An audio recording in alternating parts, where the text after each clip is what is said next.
Hello प्यारे दोस्तों, स्वागत है आप सबका। इस वीडियो में हम बात करेंगे आरटेट 2015 का जो रीट लेवल 1 का पेपर था उसके बाल विकास एवं शिक्षा शास्त्र वाले सेगमेंट के जो 30 प्रश्न हैं उन पर चर्चा करेंगे। साथ ही जो प्रश्न अप्लाइड टाइप के जो क्वेश्चन हैं उनको समझने का प्रयास करेंगे कि किस तरह से हम एग्जाम में बेहतर कर सकते हैं और तैयारी करते समय किन चीज़ों का ध्यान रख के और बेहतर तैयारी कर सकते हैं। तो शुरुआत करते हैं। पहला प्रश्न है अपना, बाह्य आवास के आधार पर व्यक्तित्व का वर्णन क्या कहा जाता है। तो यहाँ पर बाह्य आवास की बात कही गई है अथवा अर्थात गहन दृष्टिकोण की बात नहीं है, स्टैंडर्ड की बात भी नहीं है। सतही दृष्टिकोण इस प्रश्न का यानी कि पहले प्रश्न का सही उत्तर है, क्योंकि बाह्य आवास है तो उसको हम सतही दृष्टिकोण कहेंगे। क्योंकि जो गहन दृष्टिकोण है या मानकीय है अथवा प्रेक्षणात्मक दृष्टिकोण है उसके लिए जो उनके अन्य जो भी तत्व हैं उन पर भी ध्यान देना पड़ेगा। सेकंड क्वेश्चन है, व्यक्तिगत भेद पाए जाते हैं। थोड़ा सा इसको जूम कर लेते हैं तो आप जो प्रॉपर वे में प्रश्नों को देख पाएंगे। व्यक्तिगत भेद किस स्तर पर पाए जाते हैं, तो बुद्धि के स्तर पर पाए जाते हैं, गतिवाही योग्यता में भी, अभिवृत्ति में भी। लोगों की अभिवृत्तियां जो अलग अलग होती हैं, गतिवाही योग्यता यानी काम करने की, दौड़ने जो भी है, वो कुल मिला के एक्टिविटीज की जो एबिलिटी है वो भी अलग अलग होती हैं। तो यहाँ डी वाला जो ऑप्शन है वो इसका सही उत्तर हो जाएगा, उपयुक्त सभी। तीसरा क्वेश्चन है, चिंतन प्रारंभ होने के लिए क्या आवश्यक है। तो अगर आप किसी बात पर चिंतन करना चाहते हैं तो उसके लिए क्या चीज है, तो पूर्वानुभव, ठीक है, तर्क है, भाषा है, समस्या। समस्या जब भी होगी कहीं ना कहीं चिंतन है वो प्रारंभ हो जाएगा, क्योंकि व्यक्ति है जो समाधान ढूंढने का प्रयास करेगा वहां पर। नेक्स्ट क्वेश्चन है, बुद्धि लब्धि संप्रत्यय किसने विकसित किया। तो टर्मन के द्वारा ये संप्रत्यय दिया गया था, ये आप बहुत अच्छे से जानते हैं, कहीं कोई समस्या वाली बात ही नहीं है यहाँ पर।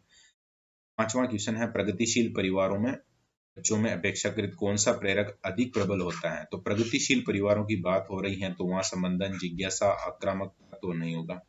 उपलब्धि प्रेरक ये सबसे टॉप पर रहता है। ऐसे परिवार जो प्रगतिशील परिवार के रूप में जाने जाते हैं, वहां के बच्चे हैं वो इस प्रेरक से ज्यादा प्रेरित होते हैं या उपलब्धि प्रेरक हैं वो उनमें अधिक प्रबल होते हैं। नेक्स्ट छठा क्वेश्चन है, निम्नलिखित में से कौन सा पिछड़ेपन का कारण नहीं है, पिछड़ेपन के अंतर्गत नहीं आता है। तो सामान्य बुद्धि का अभाव, शारीरिक दोष, विशिष्ट पिछड़ापन या स्वस्थ वातावरण। तो यहाँ पर जो पिछड़ेपन का कारण नहीं होना चाहिए, तो स्वस्थ वातावरण कभी भी व्यक्ति को पिछड़ा नहीं रखेगा, यानी डी ऑप्शन है वो आप सही करेंगे इसमें। नेक्स्ट है जो सातवां क्वेश्चन है, व्यक्तित्व का पहला प्रकारात्मक वर्गीकरण किसने प्रस्तुत किया था। तो हिप्पोक्रेटिस के द्वारा जो प्रकारात्मक वर्गीकरण प्रस्तुत किया गया था सबसे पहले, उसकी बात हो रही है यहाँ। तो इसमें जो ऑप्शन नंबर सी है वो आपको सही करना था। सामान्य तथा विशिष्ट कारक सिद्धांत का प्रतिपादन किसने किया था। तो सामान्य और विशिष्ट कारक की बात सबसे पहले स्पीयरमैन ने की थी। जी और एस थ्योरी एक आप जानते हैं उसको, तो यहाँ पर बी ऑप्शन आपका सही हो जाएगा। और नेक्स्ट क्वेश्चन है, नवा तनाव को कम करने के अप्रत्यक्ष ढंग को क्या कहते हैं। अप्रत्यक्ष ढंग जो कि तनाव को कम करता है उसे हम क्या कहेंगे। तो यहाँ पर जैसे समस्या समाधान है तो प्रत्यक्ष हो गया ये। रक्षात्मक यांत्रिकता, यही इसका सही उत्तर भी है। व्यक्तिगत विधि थोड़ा अलग हो जाएगा और कोई नहीं भी नहीं है, तो रक्षात्मक यांत्रिकता है वो तनाव को कम करने का अप्रत्यक्ष ढंग कहलाता है।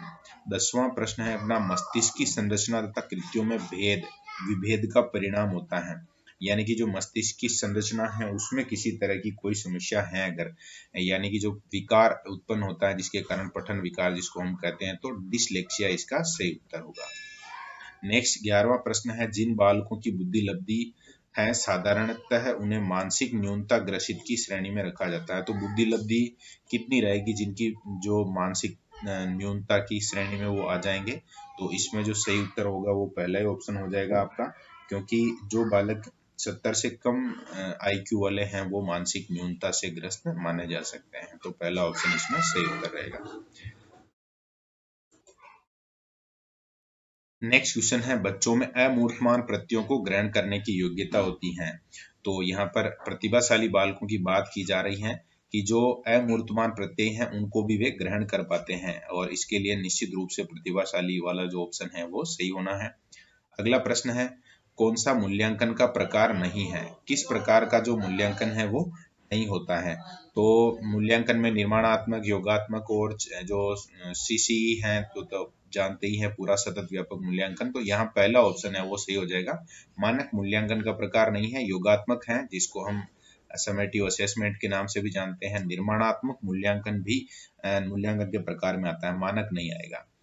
और इस प्रश्न को देखने पर ऐसे लगता है जैसे मानक तो आना ही चाहिए, तो थोड़ा सावधानी रखी जा सकती है ऐसे प्रश्नों में। नेक्स्ट क्वेश्चन है, निम्नलिखित में से कौन सी सामाजिक रूप से वंचित समस्या नहीं है? सीखने के लिए प्रेरणा का अभाव, तो पहला ही ऑप्शन है वो। दूसरा है सृजनशीलता को पोषित होने के अवसर नहीं मिलना, रहने के लिए स्वस्थ परिवेश, तो ये प्रश्न एक बार पहले भी आ चुका है और वापस से यहाँ पर ये प्रश्न है जो रिपीट है, तो इसमें समस्या नहीं है। स्वस्थ परिवेश कभी भी समस्या नहीं होता, वो तो एक और अपॉर्चुनिटी के रूप में काम करता है आपके लिए। 15वां क्वेश्चन है, शिक्षण प्रक्रिया में विद्यार्थी किस रूप में जाना जाएगा? तो विद्यार्थी हमेशा एक आश्रित चर के रूप में जाना जाएगा शिक्षण प्रक्रिया में, क्योंकि वो पाठ्यक्रम और जो शिक्षक हैं उस प्रक्रिया में वो उन पर आश्रित रहेगा। 16वां क्वेश्चन है, आरटी एक्ट 2009 के अनुसार शिक्षक प्रति सप्ताह कितने घंटे काम करता है या फिक्स है उसके लिए? तो 45 घंटे फिक्स है, यहाँ सी ऑप्शन सही हो जाएगा। एनसीएफ 2005 किस पर बल देता है? तो पहला ही ऑप्शन है वो सही है, कोई विद्यार्थी है वो खुद काम करके और उसको सीखे, तो वो सही है। और 18 नंबर प्रश्न है, कौन सा मूल्यांकन के त्रिकोण का भाग नहीं है, यानी किसको हम मूल्यांकन के ट्रायंगल में शामिल नहीं करेंगे? तो उद्देश्य रहेगा, मूल्यांकन अधिगम अनुभव रहेगा, शिक्षण अनुभव नहीं रहेगा, क्योंकि शिक्षण अनुभव विद्यार्थी को नहीं मिलता है, शिक्षक को मिलता है। नेक्स्ट 19वां क्वेश्चन है, क्रियात्मक अनुसंधान के महत्व के बारे में निम्नलिखित में से कौन सा कथन सही नहीं है? तो हमें गलत कथन ढूंढना है क्रियात्मक अनुसंधान के महत्व के बारे में या इम्पोर्टेंस के बारे में। पहला है, उपभोक्ता अनुसंधान करता है, तो ये तो सही है। समस्याओं का हल शीघ्रता से प्राप्त होता है, ये भी सही है। समस्याओं का हल अभ्यास से लिया जाता है और उसका मूल्यांकन नहीं किया जाता, मूल्यांकन भी किया जाता है, तो यानी कि सी ऑप्शन इसका सही उत्तर हो जाएगा। नेक्स्ट क्वेश्चन की तरफ बढ़ते हैं। 20वां क्वेश्चन है अपने सामने, वातावरण वह बाहरी शक्ति है जो हमें प्रभावित करती हैं, ये बात किसने कही थी? तो इसका मतलब हो गया कि एक तरीके से जो कोर्ट वगैरह है या जो विद्वानों ने कोई बात कही है, तो वहां से भी प्रश्न बनने की बात रहती है। यहाँ पर जो रोज का कथन है, ये वातावरण वह बाहरी शक्ति है जो हमें प्रभावित करती हैं, तो इसमें बी ऑप्शन आपका सही उत्तर हो जाएगा। नेक्स्ट है, तर्क, जिज्ञासा तथा निरीक्षण शक्ति का विकास, तो तर्क करने लगता है बालक, किस उम्र में तर्क करने लगता है ये पूछा गया है। तो 11 साल का जो बालक होता है उसमें निरीक्षण शक्ति का विकास भी हो जाता है, तर्क भी करने लग जाता है। शारीरिक विकास का क्षेत्र कौन सा है? तो शारीरिक विकास के क्षेत्र को अगर हम डिफाइन करना चाहें, तो यहाँ पर जो स्नायु मंडल है वो भी शारीरिक विकास के अंतर्गत आता है, मांसपेशियां आती हैं, एंडोक्राइन ग्लैंड्स भी आती हैं, यानी कि जो डी ऑप्शन है वो आपका सही उत्तर हो जाएगा। नेक्स्ट 23वां प्रश्न है, इस अवस्था में बालकों में नई खोज करने की और घूमने की प्रवृत्ति बढ़ जाती है, यानी कि किस अवस्था में बालक है वो घूमने फिरने का शौक अपने अंदर पाल लेता है? तो उत्तर बाल्यकाल है, जो इसका सही उत्तर होगा बी ऑप्शन। नेक्स्ट है, अधिगम अंतरण का थॉर्नडाइक सिद्धांत क्या कहलाता है? तो थॉर्नडाइक सिद्धांत को हमें जो अनुरूप तत्वों का सिद्धांत भी कहते हैं, बी ऑप्शन में ये लिखा हुआ है और ये इसका सही है। थॉर्नडाइक के बारे में आप जानते हैं, जो वो एक प्रयोग किया था बिल्ली वाला। नेक्स्ट 25वां क्वेश्चन है, कौन सा वंशानुक्रमता का नियम नहीं है? निम्न चार जो समानता, भिन्नता, प्रत्यागमन और अभिप्रेरणा दे रखे हैं, इनमें से एक है वो वंशानुक्रम का नियम नहीं है। तो अभिप्रेरणा है वो वंशानुक्रम से रिलेटेड नहीं है, बाकी सब है, तो यहाँ डी ऑप्शन सही हो जाएगा। 26वां क्वेश्चन है, की अवस्था तक बालक की दृष्टि और श्रवण इंद्रियां है वो पूर्ण विकसित हो चुकी होती हैं? तो कौन सी अवस्था है यानी कि जहां दृष्टि और श्रवण इंद्रियां पूर्णतः विकसित हो चुकी होगी? तो जब बालक की उम्र है वो 8 से 9 साल हो जाती है, यानी कि जो सी ऑप्शन है वो इसका सही उत्तर है।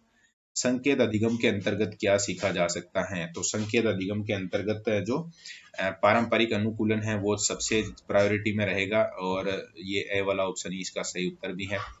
निम्नलिखित में से कौन सा उदाहरण अर्जित प्रेरक का है, यानी किसको हम अर्जित करते हैं, ऐसा प्रेरक कौन सा है? तो यहाँ पर भूख है वो तो नेचुरल है, पुरस्कार और विश्राम की रुचि है वो अर्जित प्रेरक के अंतर्गत आ जाएगा। नेक्स्ट है, अभिप्रेरणा वर्णित होती है, अभिप्रेरणा को हम किस तरह से डिफाइन कर सकते हैं? तो अभिप्रेरणा में ज्यादातर है इमोशन काम करते हैं, यानी कि जो बी ऑप्शन है वो इसका सही उत्तर होगा। और लास्ट क्वेश्चन है, चिंतन मानसिक क्रिया का किस प्रकार का पहलू है? तो ज्ञानात्मक पहलू हैं वो हम चिंतन को मान सकते हैं। अभिप्रेरणा की बात कर रहे थे, वहां पर जरूर जो इमोशन है वो काम करते हैं, लेकिन चिंतन है वो ज्ञानात्मक पहलू कहलाता है। तो इस प्रकार से ये जो 30 प्रश्न है, अप्लाइड क्वेश्चन ज़्यादा थे नहीं, समझने जैसा और इतना वो नहीं है। यहाँ पर सीधे सरल प्रश्न पूछे गए थे, तो समझ में आया होगा आपको। और यहाँ पर वैसे प्रश्न का उत्तर तो आराम से याद हो जाएगा, लेकिन आपको ये चीज़ भी समझनी है कि किस टॉपिक से किस तरह का प्रश्न बन सकता है। और जब भी आप तैयारी कर रहे हो तो उस टॉपिक में किन किन किन चीज़ों को है जो बहुत अच्छे से फोकस करते हुए आपको देखना है। ओके, धन्यवाद।